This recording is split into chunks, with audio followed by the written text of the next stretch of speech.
6월 24일 새벽 만나. 오늘 우리에게 주시는 하나님의 말씀은 고린도전서 15장 1절부터 11절까지 말씀입니다.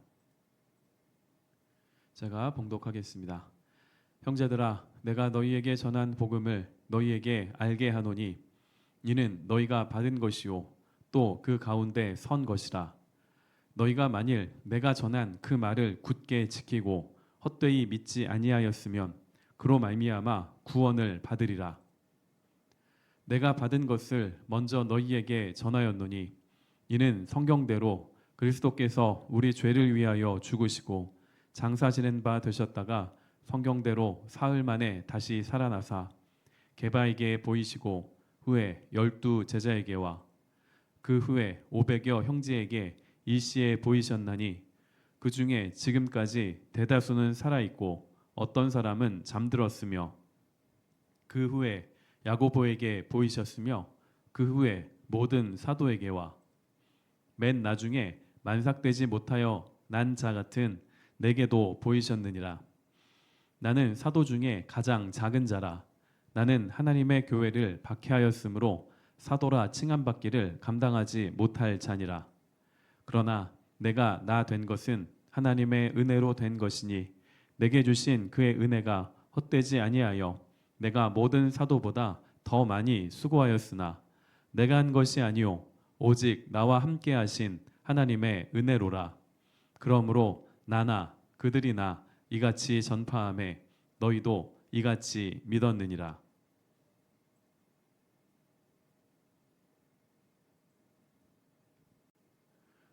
오늘은 복음의 핵심이라는 제목으로 말씀을 나누도록 하겠습니다. 교회에서 복음이라는 말을 많이 사용합니다. 우리가 사는 시대도 그렇지만 고린도 전서가 기록될 당시에도 사람에 따라서 그 복음의 의미가 달랐습니다. 분명히 똑같이 복음이라고 쓰고 똑같이 복음이라고 읽고 똑같이 이렇게 복음이라고 발음을 하지만 같은 복음이 아닐 수 있다는 것입니다. 어떻게 이런 일이 일어날 수 있을까요? 복음의 핵심을 놓치면 이런 일이 일어납니다. 지금도 교회 안에서 이와 유사한 일들이 벌어지고 있습니다. 바울은 오늘 본문을 통해서 고린도 교회가 놓쳐버린 복음의 기초를 다시 말하고 있습니다. 고린도전서 15장은 부활장으로 잘 알려져 있습니다. 이 15장은 고린도전서 전체 내용 중에서 가장 핵심적인 내용을 담고 있습니다. 오늘 묵상 본문은 이 15장 중에서도 가장 기초가 되는, 가장 밑바탕이 되는 예수 그리스도의 죽으심과 부활에 관한 말씀이 담겨 있습니다. 바울이 복음의 기초 중의 기초인 이 내용을 왜 다시 편지로 써서 고린도에 보내야만 했을까요? 고린도 교회의 상황 때문에 그랬습니다. 이 당시 고린도 교회는 신비주의에 빠져 있었습니다.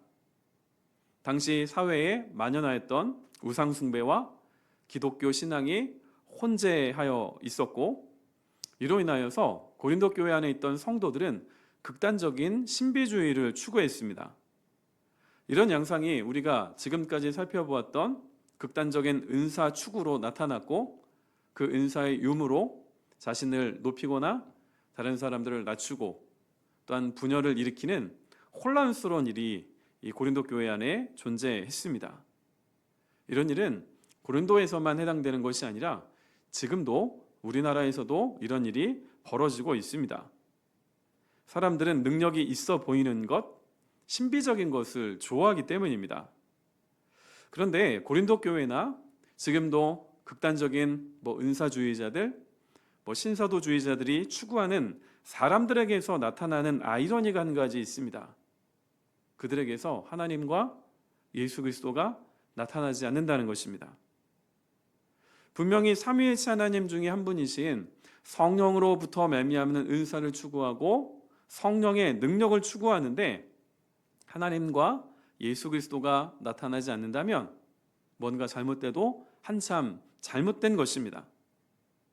내가 성령으로부터 능력을 받았다, 내가 성령의 은사를 받았다라고 말을 하면서 하나님을 높이지 않고 예수 그리스도를 높이지 않는다면 죄송하지만 그 사람은 가짜입니다.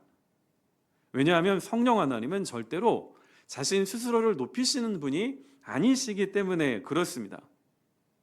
성령 하나님은 반드시 믿는 자로 하여금 하나님께로 인도하며 예수 그리스도께로 인도합니다.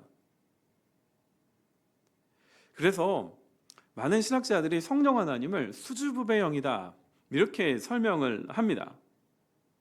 바울은 고린도 교회에게 내가 너희에게 전한 복음은 참된 복음인데 왜 너희는 지금 헛된 믿음 위에 서 있는가? 이것을 경고합니다. 그러면서 다시 복음의 기초, 복음의 핵심을 말합니다. 바울이 복음의 기초를 강조한 것은 구원받는 믿음에 있어서 중요한 것은 얼마나 신비한 성령의 능력을 체험을 해왔는가, 얼마나 멋져 보이고 있어 보이는 영적인 황홀경을 결정했는가가 중요한 것이 아니라 바른 복음을 알고 바른 복음을 믿고 있는가, 이게 더 중요하기 때문에 기초 중의 기초인 예수 그리스도의 십자가 죽으심과 부활을 다시 말하고 있는 것입니다. 1절에 보시면 바울은 내가 너희에게 전한 복음을 너희에게 알게 하노니 라는 말로 시작합니다. 바울이 고린도에 전한 복음은 개인적인 복음이 아닙니다. 3절에 나와 있는 것처럼 내가 받은 것을 먼저 너희에게 전하였노니처럼 공적인 신앙 고백입니다. 성령의 은사는 각 사람의 믿음의 분량에 따라서 각각 다르게 하나님께서 주시는 개인적인 것입니다. 그런데 바울이 전한 복음은 몇몇 특정한 사람들에게나 적용이 가능한 성령의 은사라든지 신비한 체험이 아닙니다. 교회가 반드시 듣고 믿을 수 있는 보편적인 복음, 구원받은 성도라면 반드시 알고 믿어야 하는 가장 중요한 복음을 바울이 다시 이야기하고 있습니다. 1절과 2절에 보시면 세 가지 동사를 우리가 주목할 수가 있습니다. 그 복음이, 바울이 전한 복음이 고린도 교회 안에 어떻게 일하고 있는지가 나오는데요. 1절에 보시면 받은 것이요 그 가운데 선 것이라, 2절에서 받으리라입니다. 복음을 받았고 그 가운데 섰으며 받을 것이다. 복음이 고린도 교회 안에서 하나님의 능력이 되기 위하여 필요한 것은 믿음입니다. 2절에 보시면 믿지 아니하면이 나오죠. 너무나도 당연한 말인데 이 당연한 말을 고린도 교회에게 바울이 해야만 했습니다. 지금 고린도 교회가 바울이 전한 복음을 받았음에도 불구하고 그 위에 서 있지 않았고 이로 말미암아 구원을 받지 못할 수 있는 위기에 처해 있었기 때문입니다. 당시 고린도 교회는 몸의 부활을 믿지 않았습니다. 부활을 가볍게 여겼고 대신 신비하고 영적인 황홀경에 빠지는 것을 추구했습니다. 그러면서 자신들은 믿음이 이미 완성되었다, 영적으로 자신들은 이미 충만하다 착각했습니다. 이런 상태에 빠져있던 고린도 교회를 향하여 바울은 내가 너희에게 전한 복음이 무엇인지를 다시 설명합니다. 3절과 4절입니다. 내가 받은 것을 먼저 너희에게 전하였노니 이는 성경대로 그리스도께서 우리 죄를 위하여 죽으시고 장사 지낸 바 되셨다가 성경대로 사흘 만에 다시 살아나사. 자, 우리에게 너무나 익숙한 내용이죠. 우리 주일마다 사도신경으로 신앙 고백을 할 때에 반드시 나오는 내용입니다. 자, 바울이 전한 복음에는 세 가지 기둥이 있습니다. 예수 그리스도께서 죽으셨다. 죽으신 예수님은 장사되셨다. 장사된 예수님은 다시 부활하셨다. 지금 바울이 3절과 4절에서 반복적으로 강조하고 있는 구절이 하나 눈에 띄실 것입니다. 바로 성경대로입니다. 예수님의 십자가 죽음은 우발적인 사건이 아닙니다. 예수님의 실패도 아닙니다. 하나님의 구원 계획을 위한 성취입니다. 우리 주일 예배 시간에도 요한복음 말씀을 통하여서 이 내용을 확인했습니다. 예수님의 부활도 마찬가지입니다. 성경대로 사흘 만에 다시 살아나셨습니다. 이 부활은 십자가에 죽으신 예수님 이야기가 우리에게 복음이 될 수 있는 이유입니다. 만약 예수님께서 십자가에서 죽으시고 장사 지낸 것으로 끝났다면 우리에게는 소망이 없습니다. 예수님의 십자가 죽음은 믿고 고린도 교회처럼 부활을 믿지 않는다면 그것은 믿음이 아닙니다. 그런데 고린도 교회가 지금 이런 상태에 빠져 있었습니다. 바울은 그리스도의 부활을 직접 보지 못한 자들을 위하여 예수님의 부활의 증인들을 지금 열거합니다. 게바와 12제자, 500여 형제, 야고보, 모든 사도, 마지막에는 만삭되지 못하여 난자 같은 자신 바울이죠. 자신에게도 부활하신 예수님이 찾아오셨다라고 말을 합니다. 바울이 부활의 객관성을 이렇게 기록한 것은 복음을 믿는 자들도 부활의 첫 열매가 되신 예수 그리스도와 같이 부활할 것을 믿는 것이 중요하기 때문입니다. 그리고 예수님의 부활이 일어나지 않은 사건이 아니라 수많은 증인들에 의하여 확인된 실제 사건이다라는 것을 또한 우리에게 보여줍니다. 고린도전서를 잘 보시면 바울이 하나님과 예수님을 아버지와 아들로 칭하지 않습니다. 성부 하나님과 성자 예수 그리스도의 개념을 의도적으로 반복적으로 계속 사용하는 것을 볼 수가 있습니다. 교회가 교회될 수 있는 이유는 성부 하나님의 뜻에 따라 죽으시고 부활하신 예수 그리스도가 계시기 때문입니다. 고린도 교회가 빠져 있었던 오류인 나는 바울파다, 나는 게바파다. 자, 이런 파벌의식은 사람이 주인이라는 헛된 착각이었습니다. 바울은 지금 이것을 바로잡고 싶어 하는 것입니다. 자, 안타깝게도 고린도 교회는 성령의 은사를 추구하고 신비한 영적인 체험을 많이 했다라고 말은 하는데 그들에게서 하나님이 보이지 않습니다. 예수 그리스도도 나타나지 않습니다. 그렇다면 그들이 추구했던 영성인 신비주의와 은사 체험을 추구하는 것이 하나님께로부터 온 것이 맞을까요? 아닙니다. 만약 고린도 교회가 추구했던 신비한 체험이 하나님께로부터 온 것이었더라면 절대로 자신을 높이지 않습니다. 절대로 교회 공동체를 분열시키지 않습니다. 자신이 기준이 되어 우열을 가릴 만한 것이 없기 때문에 그렇습니다. 자랑할 것이 하나도 없습니다.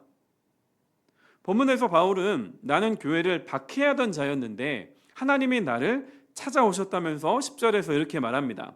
그러나 내가 나된 것은 하나님의 은혜로 된 것이니 내게 주신 그의 은혜가 헛되지 아니하여 내가 모든 사도보다 더 많이 수고하였으나 내가 한 것이 아니요 오직 나와 함께 하신 하나님의 은혜로라.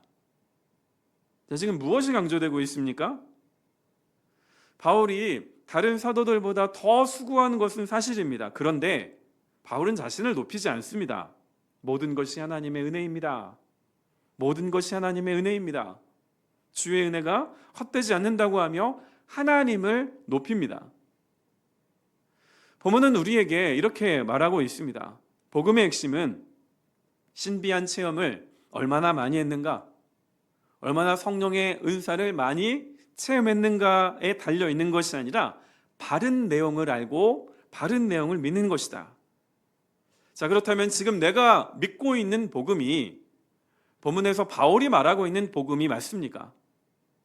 내가 믿고 있는 복음이 바른 복음이라면 고린도 교회와 같이 신비주의, 영적인 황홀경을 추구하지 않습니다.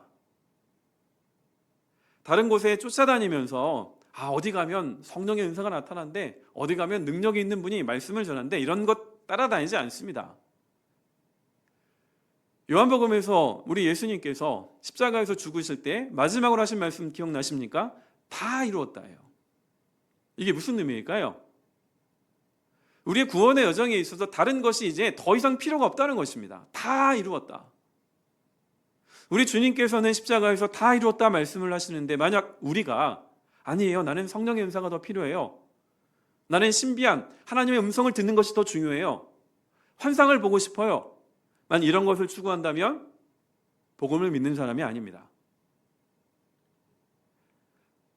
예수님이 부활하신 것과 같이 우리의 몸의 부활을 소망하며 구원받는 날까지 바른 믿음 위에 서 있는다는 것은 오늘 본문을 통하여 바울이 우리에게 증거하고 있는 복음의 핵심, 그 복음이 무엇인가를 바르게 알고 그것을 떠나지 않는 것입니다.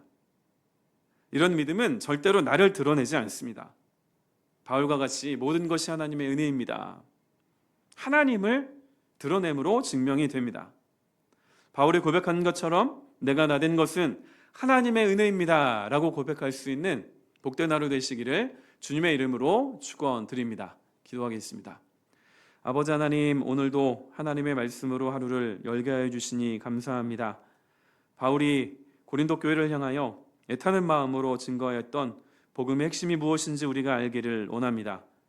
우리 주님께서 십자가에서 다 이루었다 말씀하셨음에도 불구하고 세상의 이방 종교들을 따라가며 신비주의와 또한 영적인 은사 체험에 빠져 있었던 고린도 교회와 같은 어리석음이 우리 가운데 있지 않기를 원합니다.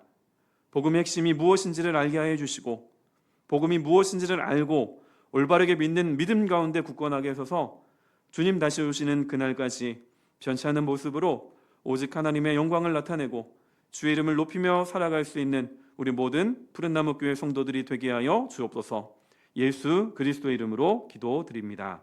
아멘.